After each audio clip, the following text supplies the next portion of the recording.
আসসালামু আলাইকুম। 18 বাংলা সংবাদে সবাইকে স্বাগত জানাচ্ছি। আমি শারপি সালাম। শুরুতেই বিআরবি কেবলস সংবাদ শিরোনাম।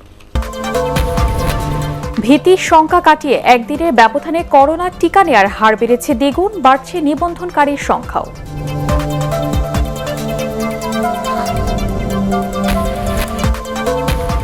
নিয়ন্ত্রণে নেই ভোজ্য তেল ও ডালের দাম, চালের মূল্য নিয়ে ক্রেতাদের হতাশা।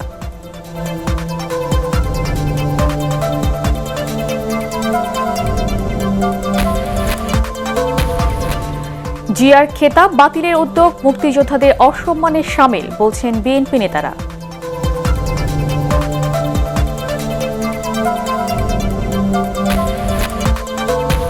মধ্যরাতে শেষ হচ্ছে চতুর্থ ধাপে ৫৫ পৌরসভা নির্বাচনের প্রচারণা। ভোট ১৪ ফেব্রুয়ারি।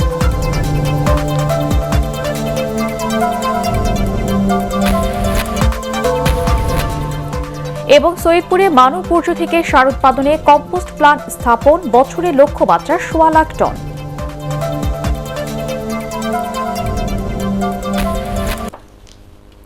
শুনছিলেন বিআরবি কেবলস সংবাদ শিরোনাম।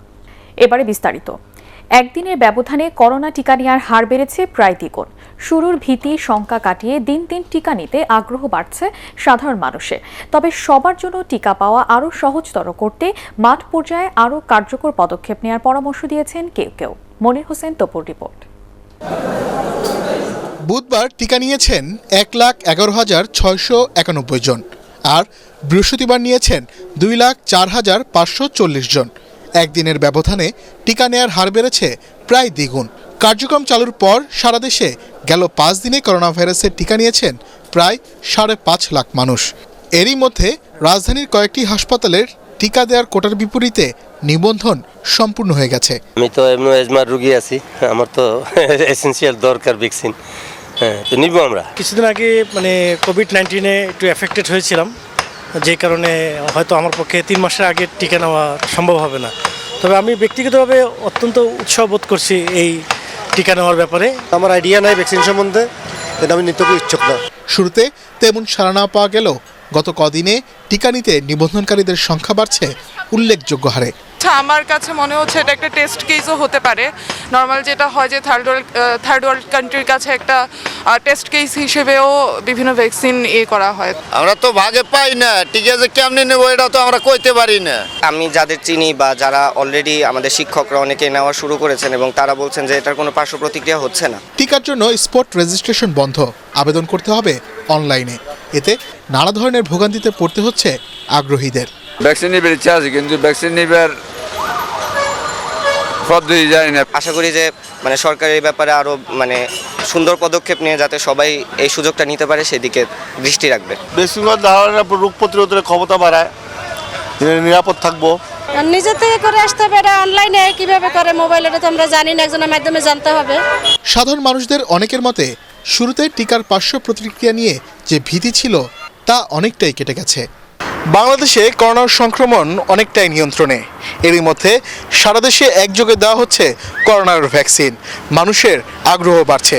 এটি সম্ভব হয়েছে প্রধানমন্ত্রী শেখ হাসিনার যুগোপযোগী সিদ্ধান্তের কারণে। তবে অক্ষর জ্ঞান না জানা মানুষ যেন এই টিকা নিতে পারেন, সেজন্য নিবন্ধন প্রক্রিয়া আরও সহজ করার দাবি সাধারণ মানুষের। মনির হোসেন তপু, এটিএন বাংলা, ঢাকা। সব ধরনের ভোজ্য তেলের দাম এখনো বাড়ছে বাজারে, বাড়ছে ডালের দামও। ওদিকে কিছুতেই নিয়ন্ত্রণে না আসায় চালের দাম নিয়ে হতাশা বাড়ছে ক্রেতাদের। রাজধানীর বাজার নিয়ে আরও জানাচ্ছেন ফজলে রাব্বি। ভর্তা, রান্না অথবা গায়ে মাখা সরিষার তেল কিংবা ভোজ্য সয়াবিন, সব ধরনের তেলের দাম লিটার প্রতি 30 থেকে 40 টাকা বেশি। এই বাড়তি দাম গত 1 মাসের। সরিষার তেলের দাম মৌসুমের শুরুতে একবার বাড়লেও সয়াবিন ও ডালডার দাম উঠছে প্রতি সপ্তাহে। সয়াবিন তেল, সুপার ফার্ম এগুলা পার কেজিতে 30 টাকা করে বাড়ছে। ডালের কেজিও কেজিতে পড়ায় 3 টাকা 4 টাকা করে ডালের কেজি বেশি। চিনিটা আমার মনে হয় যে গত 15 দিন যাবত চিনি কেজিতে 4 থেকে 5 টাকা করে বাড়াইছে। ওনারা তো বিক্রি করতেছে যেভাবে কিনে আনে ওইভাবে বিক্রি করে, যার জন্য ওনাদের পড়তায় বেশি পড়ে যায়, আর সেটা সাফার করি আমরা। বিদেশ থেকে আমদানির পরও বাজার নিয়ন্ত্রণে না আসায় অসহায় মধ্যবিত্ত ক্রেতারা মুখ কালো করে কিনছেন চাল। কেন দাম কমছে না তার কোনো উত্তরও পাচ্ছেন না এই ক্রেতারা। তখন যেভাবে চালের সিজন এই হিসাবে চালের দাম অনেক বেশি। ইন্ডিয়ার মাল ঢোকার আগে মাল ছিল আমাদের 57-58, ইন্ডিয়ার মাল ঢোকার পরে 58 কমছে। ইন্ডিয়ার মাল যখন পুরোপুরি ঢুকছে তারপর আবার কেজিতে প্রায় 3 টাকা করে বাইরে গেছে। এখন মিনিটে আমরা বিক্রি করতেছি 60 টাকা 61 টাকা। এখন চাল আমদানি করছে মেইলাররা, তো দাম তো বাড়ে কমে মেইল থেকে। এই সমস্যাটা এখানে, কিন্তু এখন দেখা গেছে যে ইন্ডিয়ান চাল যেগুলো ঢুকছে ওটার মান কত উন্নত মানের না। প্রকৃতিতে বইতে শুরু করেছে ফাগুনের হাওয়া। বসন্ত আসি মাঘের শেষের বাজারে টাটকা সবজি এখনও টানছে ক্রেতাদের, তবে দাম কারো কাছে কম কারো কাছে বেশি। আজকের বাজারে সিম 30 টাকা, বেগুন 30 টাকা, চিচিঙ্গা 40, মটরশুঁটি 50, করলা 50, শসা 40, গাজর 30, মোটামুটি 30-40, টমেটো 20 টাকা কেজি। এখন তো ভরা মরশুম, এখন তো একটু কম হওয়া উচিত, কিন্তু ওই ধর কম নয়, এরকম কম না, মোটামুটি আমাদের এলাকার থেকে একটু কম এখানে কারণ বাজারে। সব মিলিয়ে নিত্যপণ্যের নিয়ন্ত্রণহীন বাজার নিয়ে হতাশা কোনোভাবেই কমছে না রাজধানীবাসীর। ফজলে রাব্বি, এটিএন বাংলা, ঢাকা। হত্যা চেষ্টা মামলার পলাতক আসামি শিকদার গ্রুপের ব্যবস্থাপনা পরিচালক রন হক শিকদারকে ঢাকায় আসার পরপরই গ্রেফতার করেছে পুলিশ। বাবার মৃত্যুর কারণে তিনি ঢাকায় এসেছিলেন। শুক্রবার সকাল 10টার দিকে হযরত শাহজালাল আন্তর্জাতিক বিমানবন্দর থেকে তাকে গ্রেফতার করে গোয়েন্দা পুলিশ ডিবি যুগ্ম কমিশনার মাহবুব আলম এটিএন বাংলাকে জানান, এক্সিম ব্যাংকের করা একটি মামলায় তাকে গ্রেফতার দেখানো হয়েছে। এই মামলার অপর আসামি রন হক শিকদারের ভাই দীপু হক শিকদার পলাতক। রন হক শিকদারকে সিএমএম কোর্টে পাঠানো হয়েছে। শারীরিক অসুস্থতার কারণে রিমান্ড চাওয়া হয়নি বলে জানিয়েছে পুলিশ। এক্সিম ব্যাংকের 2 কর্মকর্তাকে নির্যাতন ও গুলি করে হত্যা চেষ্টার অভিযোগে শিকদার গ্রুপ অব কোম্পানির ব্যবস্থাপনা পরিচালক রন হক শিকদার ও তার ভাই দীপু হক শিকদারের বিরুদ্ধে রাজধানী গুলশান থানায় গত বছরের 19 মে মামলা করেন এক্সিম ব্যাংক কর্তৃপক্ষ।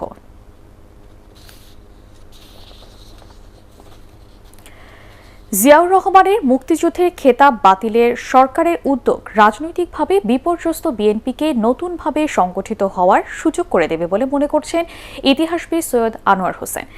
তার মতে মুক্তিযুদ্ধের পর জেনারেল ওসমানের সুপারিশে সামরিক ব্যক্তিদের খেতাব দেওয়ার প্রক্রিয়া ছিল ত্রুটিপূর্ণ। এদিকে জিয়াউর রহমানের সহযোগীরা বলছেন, একজন সেক্টর কমান্ডারের খেতাব বাতিলের উদ্যোগ সমস্ত মুক্তিযোদ্ধাদের অসম্মানের শামিল।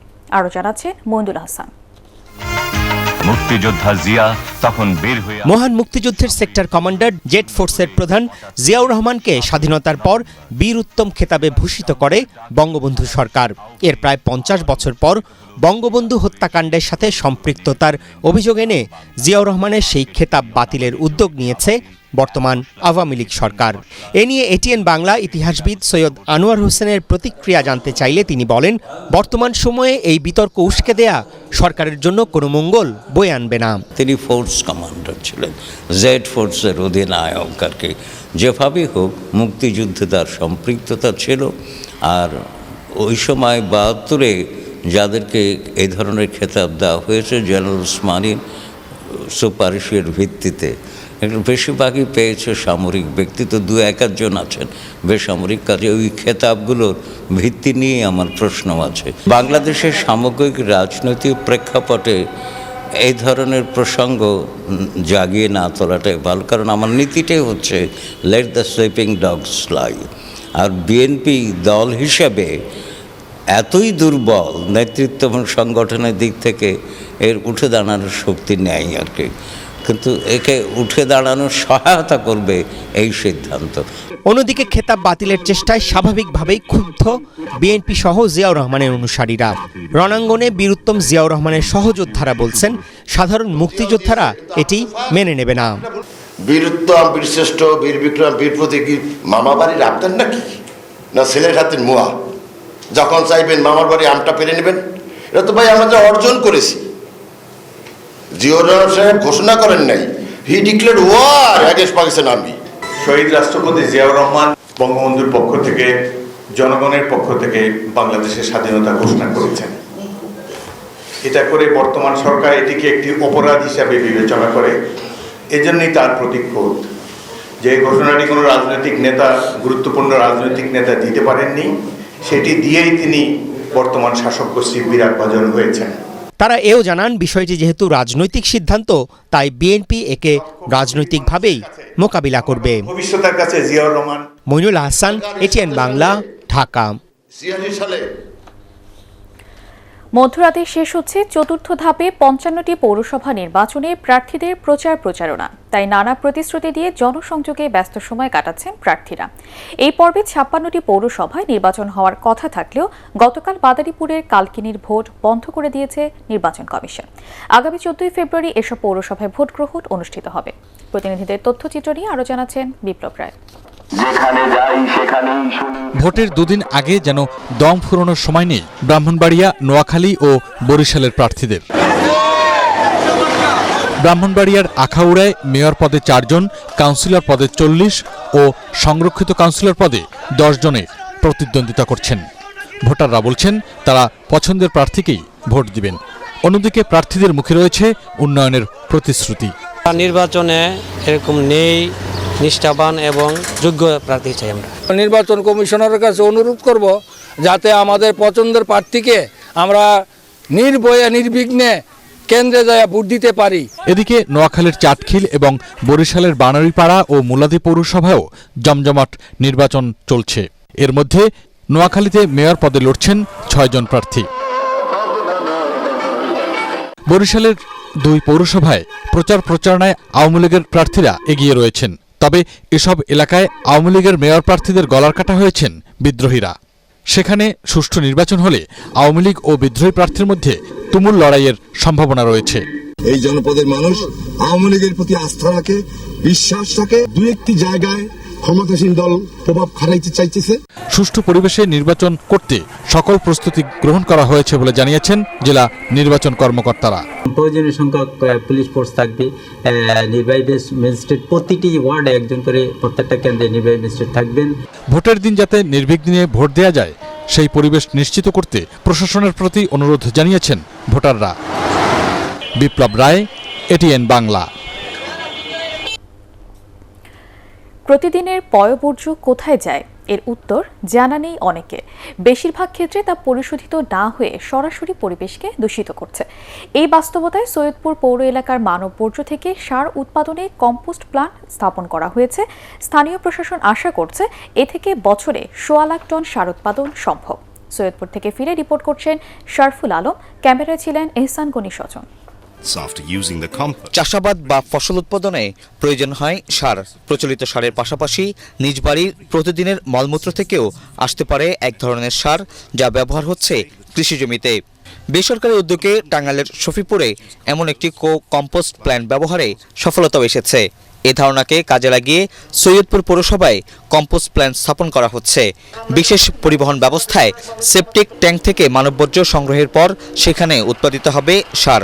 প্রসেস করার জন্য যে যন্ত্রপাতি আসার কথা কিছুটা চলে এসেছে, আর কিছুটা আসবে। কনস্ট্রাকশন চলমান, আমরা গেলে দেখতে পাবো এবং এটাকে অতি তাড়াতাড়ি শেষ করবো বলে আমরা মনে করছি। কম্পোস্ট প্ল্যান্টে বিভিন্ন ধাপে মানুষের মলমূত্র ও অন্যান্য বর্জ্য প্রক্রিয়াজাত করার পর কয়েক সপ্তাহ পরে তা সারে রূপান্তরিত হচ্ছে, যা ব্যবহার হবে ফসলি জমিতে। পরিবেশ রক্ষায় এ ধরনের প্রকল্প জাতীয় আয়ে ভূমিকা রাখতে পারে বলে মনে করছেন বিশেষজ্ঞরা। এর ইকোনমিক ভ্যালু যখন আমরা কোনো জিনিস বলি তখন কিন্তু অনেকগুলো ফ্যাক্টর আসে, শুধু ফাইন্যান্সিয়াল ফ্যাক্টরে না, এটা পরিবেশকে কিভাবে ইনফ্লুয়েন্স করে সেই জিনিসটাও কিন্তু এর সাথে সাথে আসে। সামগ্রিক ভ্যালু চেইনটাকে চালাতে গেলে যদি ভর্তুকির প্রয়োজন হয়েও থাকে, সেক্ষেত্রে আসলে ন্যাশনাল গভর্নমেন্টের একটা চিন্তা থাকতে হবে যে কিভাবে এই অপারেশন মেইনটেনেন্স কস্টটাকে সাবসিডাইজ করতে পারেন। নিশ্চিতভাবে তাদেরকে তারা উৎসাহ দিব, ওদেরকে ট্যাক্স ব্রেক দেওয়া, ট্যাক্স নেব না আমরা, ওরা করুক, দেখি কী করতে পারে, কোনো ইয়ে নেব না। ওরা যন্ত্রপাতি আনবে পরীক্ষামূলক জায়গা, ওইখানে আমরা শুল্কবিহীন আনতে দেব। আধুনিক উপায়ে মানববর্জ্য ব্যবস্থাপনায় এখনো পিছিয়ে দেশের অনেক নগরী। কম্পোস্ট প্ল্যান্ট স্থাপনের মাধ্যমে এই সমস্যা অনেকাংশে কমিয়ে আনা সম্ভব বলে মনে করছেন অনেকেই। বাসাবাড়ি থেকে মানববর্জ্য সংগ্রহ করার 11 সপ্তাহের মধ্যেই এখানে তা সারে রূপান্তরিত হয়। এসব সার যদি কৃষিকাজে ব্যবহার করা যায় তাহলে একদিকে যেমন উৎপাদন খরচ কমে আসবে, তেমনি তা কৃষিতে ব্যাপকভাবে ভূমিকা রাখবে বলে মনে করছেন বিশ্লেষকরা। শারফুল আলম, এটিএন বাংলা, সৈয়দপুর, নীলফামারী। পহেলা ফাল্গুন ভালোবাসা দিবস 21শে ফেব্রুয়ারিকে সামনে রেখে যশোর ঝিকরগাছার গদখালিতে ব্যস্ত সময় পার করছেন ফুল চাষিরা। আবহাওয়া অনুকূলে থাকায় ও ফলন ভালো হওয়ায় করোনা ও আমফানের ক্ষতি এবছর পুষিয়ে নেওয়া যাবে এমনটাই মনে করছেন চাষিরা। ঝিকরগাছা উপজেলায় 650 হেক্টর জমিতে ফুল চাষ করা হয়, জড়িত 6 থেকে 7,000 কৃষক। গোলাপ, রজনীগন্ধা, গাঁদা, জারবেরা, গ্লাডিওলাস, ভুট্টা সহ প্রায় 11 প্রজাতির বিভিন্ন ধরনের ফুলের চাষ হয় এখানে। সারা বছর বাজারে ফুলের চাহিদা থাকলেও পহেলা ফাল্গুন ভালোবাসা দিবস, 21শে ফেব্রুয়ারি, 26শে মার্চ ও পহেলা বৈশাখ এলে চাহিদা কয়েক গুণ বেড়ে যায়। এবছর বিশেষ বিশেষ দিবসগুলোকে কেন্দ্র করে 80 কোটি টাকার ফুল বিক্রির লক্ষ্যমাত্রা নির্ধারণ করেছে কৃষি বিভাগ।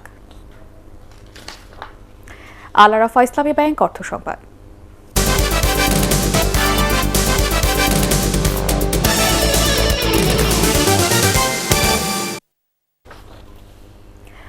নেত্রকোনা সীমান্তবর্তী কলমাকান্দা উপজেলার বড়ুয়াকোনা বাজারে অভিযান চালিয়ে নকল ব্যান্ড রোলযুক্ত বিড়ি, পলিথিন ও ভেজাল খাদ্য সামগ্রী জব্দ করেছে ভ্রাম্যমাণ আদালত।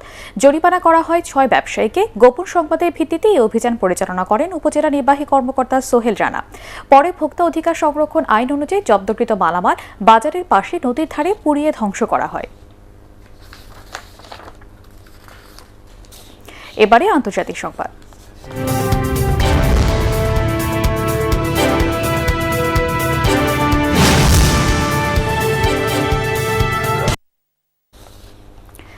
চীনে বন্ধ করা হলো ব্রিটিশ গণমাধ্যম বিবিসির সম্প্রচার। করোনা ভাইরাস এবং মুসলিম সংখ্যালঘু গোষ্ঠী উইঘুরের উপর নিপীড়নের মিথ্যা সংবাদ প্রকাশের অভিযোগ এনে শুক্রবার ভোরে দেশটিতে বিবিসি ওয়ার্ল্ড নিউজ সার্ভিস বন্ধ করল চীন সরকার। বাতিল করা হয়েছে 1 বছরের জন্য প্রতিষ্ঠানটির লাইসেন্সও। বিশ্বব্যাপী স্বচ্ছ ও নিরপেক্ষভাবে আন্তর্জাতিক সংবাদ সম্প্রচার করার পরও এই ধরনের পদক্ষেপে হতাশ বলে জানিয়েছে বিবিসি। ধারণা করা হচ্ছে এ মাসের শুরুতে ব্রিটিশ মিডিয়া রেগুলেটর অফকম চীনের রাষ্ট্রীয় চ্যানেল সিজিটিএন এর লাইসেন্স বাতিল করার পাল্টা হিসেবে এই পদক্ষেপ নিল বেইজিং। কারণ স্টার চীনা মিডিয়া লিমিটেড নামে চীনা একটি কোম্পানি যুক্তরাজ্যে অবৈধভাবে চীনের রাষ্ট্রীয় এই চ্যানেলটির লাইসেন্স নেয়। এদিকে চীনে বিবিসি বন্ধ করার সিদ্ধান্তে নিন্দা জানিয়েছে যুক্তরাষ্ট্র। বেসরকারি সংস্থা আশার প্রতিষ্ঠাতা ও তত্ত্বাবধায়ক সরকারের সাবেক উপদেষ্টা শফিকুল হক চৌধুরী মারা গেছেন। ইন্না লিল্লাহি ওয়া ইন্না ইলাইহি রাজিউন। গতরাতে ঢাকার একটি হাসপাতালে তিনি মারা যান। বাদসুমা শ্যামলী শিশুপল্লী মসজিদে তার নামাজে জানাজা শেষে মিরপুর শহীদ বুদ্ধিজীবী কবরস্থানে তাকে দাফন করা হবে। 1978 সালে আশা প্রতিষ্ঠা করে সংস্থাটির প্রেসিডেন্ট হিসেবে দায়িত্ব পালন করেন শফিকুল হক চৌধুরী। 2006 সালে তত্ত্বাবধায়ক সরকারের উপদেষ্টা হিসেবে দায়িত্ব পালন করেন তিনি। আনোয়ার খান মডার্ন মেডিকেল কলেজ হাসপাতাল, বাংলাদেশ ওয়েস্ট ইন্ডিজ সিরিজের খবর।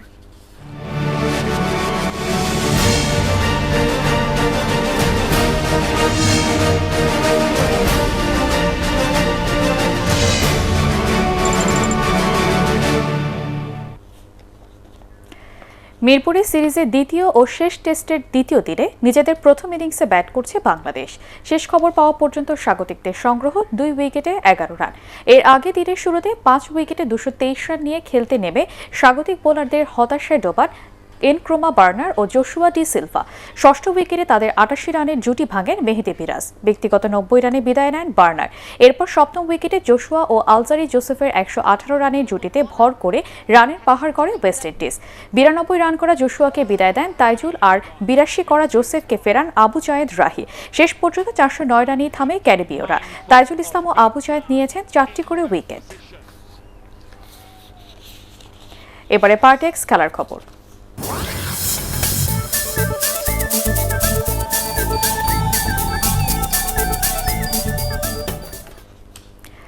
মেক্সিকোর দল টাইগ্রেসকে 100 গোলে হারিয়ে ফিফা ক্লাব বিশ্বকাপের শিরোপা জিতেছে বায়ার্ন মিউনিখ। কাতারের এডুকেশন সিটি স্টেডিয়ামে 18 মিনিটে এগিয়ে যাওয়ার সুযোগ পায় হান্স ফ্লিকের দল, কিন্তু জোশুয়া কিবিচের গোল বাতিল হয় অফসাইডে। এরপর লরিস সানে এবং করন্তিন টলিসোর শর্ট পোস্টে লেগে ফিরে আসায় আবারও গোল বঞ্চিত হয় জার্মান ক্লাবটি। 68 মিনিটে বেঞ্জামিন পাভার্ড দলের হয়ে একমাত্র গোলটি করেন। এই জয় ইতিহাসে নাম লেখান বায়ার্ন। বার্সেলোনার পর দ্বিতীয় দল হিসেবে 1 বছরে ঘরোয়া ও বাইরের মিলে 6 শিরোপার সবগুলোই জিতল তারা। 2009 সালে পেপ গার্দিওলার কোচিংয়ে এই কীর্তি গড়েছিল কাতালান দলটি। শেষ করার আগে বিআরবি কেবল সংবাদ শিরোনাম আরেকবার। ভীতি শঙ্কা কাটিয়ে একদিনের ব্যবধানে করোনার টিকা নেয়ার হার বেড়েছে দ্বিগুণ, বাড়ছে নিবন্ধনকারীর সংখ্যাও।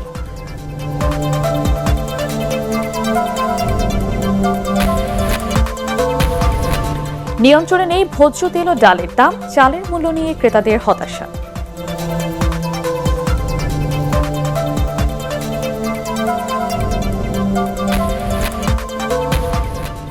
জিয়ার খেতাব বাতিলের উদ্যোগ মুক্তিযোদ্ধাদের অসম্মানের শামিল বলছেন বিএনপি নেতারা।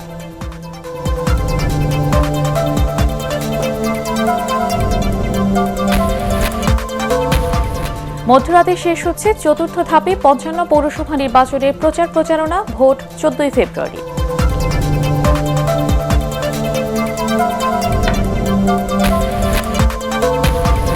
এবং সৈয়দপুরে মানব বর্জ্য থেকে সার উৎপাদনে কম্পোস্ট প্ল্যান্ট স্থাপন, বছরে লক্ষ্যমাত্রার ১.৫ লাখ টন।